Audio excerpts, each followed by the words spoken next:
არ უპასუხიათ, თუმცა დუმილით ძალიან მნიშვნელოვანი პასუხია. აცხადებს ქვეყნის პრემიერ-მინისტრი ჟურნალისტებთან საუბრისას, როცა კითხვა შტატების პრეზიდენტისადმი მის ღია წერილს შეეხებოდა. ამასთან, როგორც ის ამბობს, მეგობარი აქტი მტრული აქტია ქართველი ხალხისა და ქვეყნის დამოუკიდებლობის მიმართ. არის ძალიან უხეში ჩარევა და მე ვფიქრობ, რომ ეს არის აბსოლუტურად კონტრპროდუქტიული. ყველა უნდა სცეს პატივი ქართველი ხალხის არჩევას, საქართველოს სუვერენიტეტს, საქართველოს დამოუკიდებლობას. მეგობარი აქტი არის მტრული აქტი ქართველი ხალხის მიმართ და საქართველოს დამოუკიდებლობისა და სუვერენიტეტის მიმართ. არ უპასუხიათ, თუმცა დუმილით ჩვენთვის არის ძალიან მნიშვნელოვანი პასუხი. მეგობარი აქტთან დაკავშირებით კომენტარები მმართველი გუნდის ადგილობრივ ორგანიზაციასა და ოპოზიციაშიც გააკეთეს. ჩვენი პოზიცია გახლავთ ის, რომ პარლამენტმა მიიღო, ასე ვთქვათ, მეგობრული აქტი, რომელიც მათ აქტს, რომელიც მეგობრული დაარქვეს და სინამდვილეში ჩვენი განმოსახედიდან არის მტრული აქტი. მე ვფიქრობ, რომ ის წევრები, ვინც ასე ვთქვათ, კონგრესში არიან, მეტნაკლებად იზიარებენ თუ არ იზიარებენ, ეგეც ცალკე საკითხი არის. ახლა სენატის გადაწყვეტილება არის, მერე პრეზიდენტის ასე ვთქვათ, ხელმოწერა არის, მაგრამ ვფიქრობ, რომ მათი გადაწყვეტილება არის ყოველად უსაფუძვლო და ყოველად მიუღებელი. ჩვენც მივიღეთ აქტი, რომელიც ემსახურება იმას, რომ ქართველი ხალხის ზუსტად ის გადაწყვეტილება და ის არჩევანი, რაც არის მათში არის პუნქტობრივად გაწერილი და ვფიქრობ, რომ ეს ყოველივე შეუწყობს იმას ხელს, რომ ნათლად დაინახოს ყველამ, რომ ჩვენი გადაწყვეტილება რა არის, მათი გადაწყვეტილება რა არის და სამომავლოდ ვფიქრობ, რომ მიღებული იქნება ეს გადაწყვეტილება, რომ ორ ქვეყანას შორის აქამდე რაც იყო, ასე ვთქვათ, სტრატეგიულ მიმართულებასთან დაკავშირებით და ასე ვთქვათ, მეგობრულ აბიჯებთან დაკავშირებით იქნება გამყარებული და ასე ვთქვათ, ამ პროცესის განვითარების გზაზე ჩვენ აუცილებლად დავართ. მინდა გითხრათ ის, რომ ქართული ოცნება უკვე ღიად მიექანება ჩრდილოეთისაკენ, არანაირი მეგობარი აქტი არ აინტერესებს, არანაირი მოწოდება ევროკავშირიდან თუ ევროპარლამენტიდან მისთვის არანაირ ძალას არ წარმოადგენს სამწუხაროდ და მე მინდა გითხრათ, რომ ნებისმიერი ეს აქტი არის კიდევ ერთი შანსი, კიდევ ერთი მეგობრობის ნაბიჯი დასავლეთის მხრიდან, რომ ქართველმა ხალხმა, მათ შორის ძირითადად რა თქმა უნდა ქართული ოცნების წარმომადგენლებმა გონს მოეგონ და დროულად კურსი შეცვალონ. კურსი იგულისხმება რა თქმა უნდა, ესენი კი ამბობენ, რომ თითქოს და დასავლეთი უნდათ, მაგრამ რეალობა ფაქტია და ვხედავთ, რომ მხოლოდ და მხოლოდ რუსეთის ბრძანებებს, რუსეთიდან მიღებულ დავალებებს ასრულებენ და ჩრდილოეთი ყველაფერს გააკეთებს ამისთვის, რომ ქართული ოცნება ხელიდან არ გაიქცეს და ვერც გადავლიან ერთ-ერთ ნაბიჯს მათ წინააღმდეგ. ფაქტი ეს არის. ამისთვის ცდილობს ამერიკაც და ევროკავშირიც, ევროპაც, რომ ქართველი ხალხისთვის კიდევ რაღაცა დრო, კიდევ რაღაცა შანსი, კიდევ რაღაცა გამაფრთხილებელი მეგობრობის აქტის შემთხვევით არ ქვია, ხო?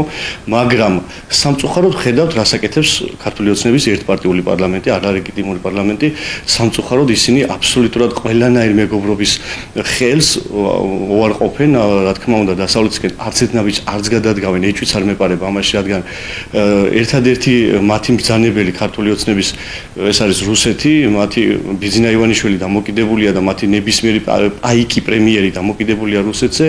სამწუხაროდ ამას ქართველი ხალხი ცოტა გვიან მიხვდა, მაგრამ დიდი რაოდენობით მე ვფიქრობ ქართული ოცნების მომხრეებიც, ვინც 2024 წელს მხარი დაუჭირა ქართულ ოცნებას, დღეს უკვე ხვდება, რომ ეს არ არის ის ხელისუფლება და ის პარტია, რომელიც საქართველოს დასავლეთისკენ წაიღო. შეგახსენებთ, რომ პრემიერ-მინისტრმა ირაკლი კობახიძემ ამერიკის შეერთებული შტატების პრეზიდენტს დონალდ ტრამპსა და ამერიკის შეერთებული შტატების ვიცე-პრეზიდენტს ჯეი-დი ვენსს ღია წერილით რამდენიმე დღის წინ მიმართა.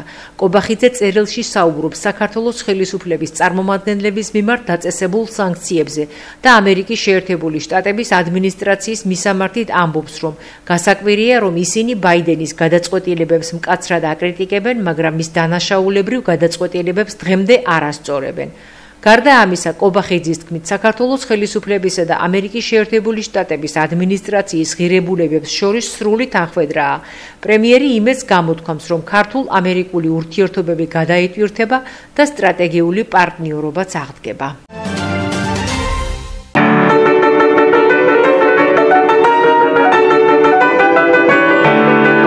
კონკურსი პოეშენი ვარსკვლავში ძალიან დიდი პასუხისმგებლობით შევასრულე ლუდვიგ ვან ბეთჰოვენის ანდანტე ფავორი, რაც ჩემთვის ძალიან ძვირფასი და ემოციური ნაწარმოებია. აღნიშნულ კონკურსში მოვიპოვე გრან-პრი, რამაც ძალიან გამომხარა და ეს წარმატება აუცილებლად იქნება სამომავლოდ უფრო მეტი თავდადების სტიმული. აღნიშნულ პრიზამდე მისვლა საკმაოდ რთული გზა იყო, თუმცა ეს არ იყო მიუღწევადი. მადლობა ამისთვის ჩემს პედაგოგს ნინო წერეთელს და აგრეთვე სკოლას, რომელმაც მომცა შესაძლებლობა, რომ მივსულიყავი ამ წარმატებამდე. ძალიან ამაღელვებელი ემოცია, როდესაც სცენაზე ადიხარ და ასეთ საპატიო ჯილდოს გადმოგცემენ. ეს ძალიან დიდი შრომის შედეგია და მომავალში რომ უფრო ბევრი წარმატება მთლიანად ამას ძალიან დიდი შრომა სჭირდება და მე ვცდილობ რომ როდესაც რაიმე ჯილდოს ავიღებ, გავიაზრო და ასე ვთქვათ, მოვემზადე უფრო მეტი წარმატებებისთვის. ჩვენმა ბავშვებმა წელს უკვე მონაწილეობა მიიღეს რესპუბლიკურ კონკურს ფესტივალში, რომელიც მე-17-ად ჩატარდა და ჩვენ წლების განმავლობაში მეგობრობთ, ასე ვთქვათ, ამ ფესტივალთან, კონკურს ფესტივალთან. ყოველთვის გვაქვს ხოლმე საკმაოდ წარმატებული შედეგები, მაგრამ წელს მოლოდის გადააჭარბა და როგორც არ უნდა გასაკვირი იყოს, 3 გრან-პრი მოიპოვეს ჩვენმა მოსწავლეებმა. კესო თუთფერიძე მე-7 კლასის მოსწავლე თამარ მალაღურაძე და ნიკოლო ზალავიძე.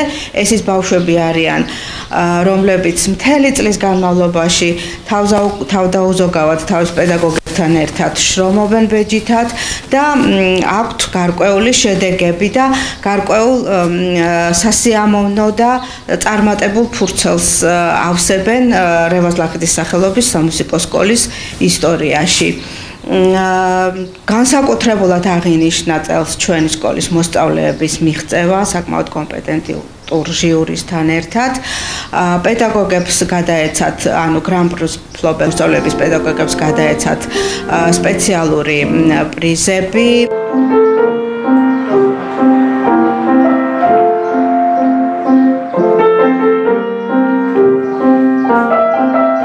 წლევანდელი წელი ძალიან დატვირთული იყო კონკურსების თვალსაზრისით. იყო ეს იპოვე თქვენი ვარსკვლავი იყო, ეწოდების კონკურსი იყო, ბახის კონკურსი, რა ვიცი, ყველგან ვცდილობთ, ზოგი რესპუბლიკური, ზოგი საერთაშორისო, ყველგან ვცდილობთ, რომ მივიღოთ მონაწილეობა. იმიტომ რომ ეს არის ჩვენი შედეგი, ეს არის ჩვენი შემოდგომა, რითიც ვაჩვენებთ, რომ რაღაცას ვაკეთებთ ღირებულს, მომავალი თაობისთვის, რა თქმა უნდა.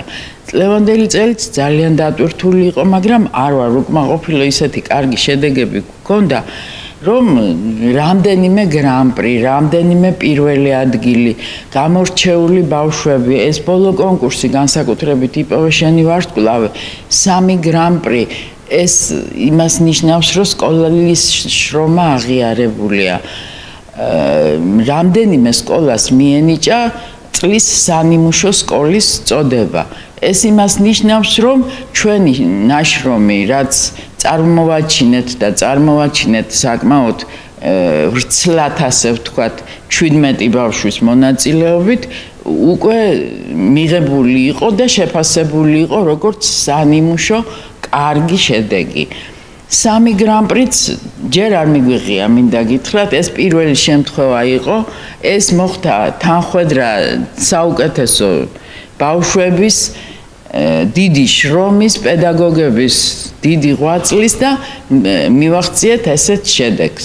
მე მადლიერი ვარ, მინდა გითხრათ, მთელი კოლექტივის, იმიტომ რომ რო არა შეკრული კოლექტივი, რო არა ეს დამოკიდებულება თვითონ საქმისადმი და სიყვარული, კარგი შედეგი ისე არ იდება.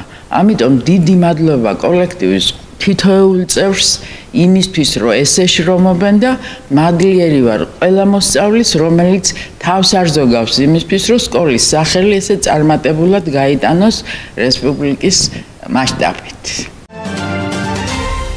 ზესტაფონის მარგვეთის საქართველოს საკალათბურთო სუპერლიგის ბრინჯაოს პრიზიორი გახდა. ირაკლი ძიძიგურისა და მისი ასისტენტების მიხეილ კობეშავიძის, ვატო თევზაძისა და გიორგი ვაშაყმაძის გაწვრთნილმა იმერულმა კლუბმა მესამე ადგილისთვის მატჩი მიხეილ სალაძის სახელობის სპორტის სასახლეში გურჯაანის დელტა 97-79 დაამარცხა და არსებობის ისტორიაში სუპერლიგის საპრიზო ადგილი პირველად დაიკავა.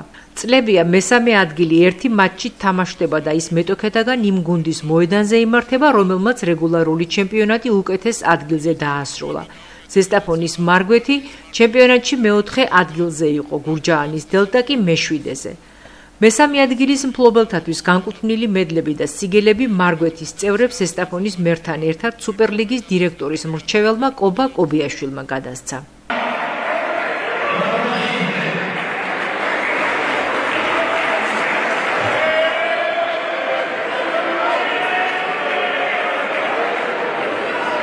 რაც შეეხება შეხვედრის დეტალებს, მარგვეთი თავიდანვე დაწინაურდა სწრაფი თამაშითა და კომბინირებული შორი და ახლო დისტანციიდან შეტევებით ქულებს წარმატებით იხვეჭდა.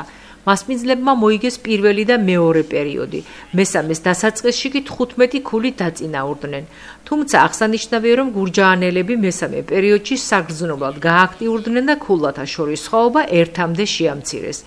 ზესტაფონლებმა მატჩის ბედი წუთებში გადაწყვიტეს. ქრისტიან ჯონსის ზედიზედ სამქულიანებს აკოლ მავეინმაც სამიანი მიაყოლა.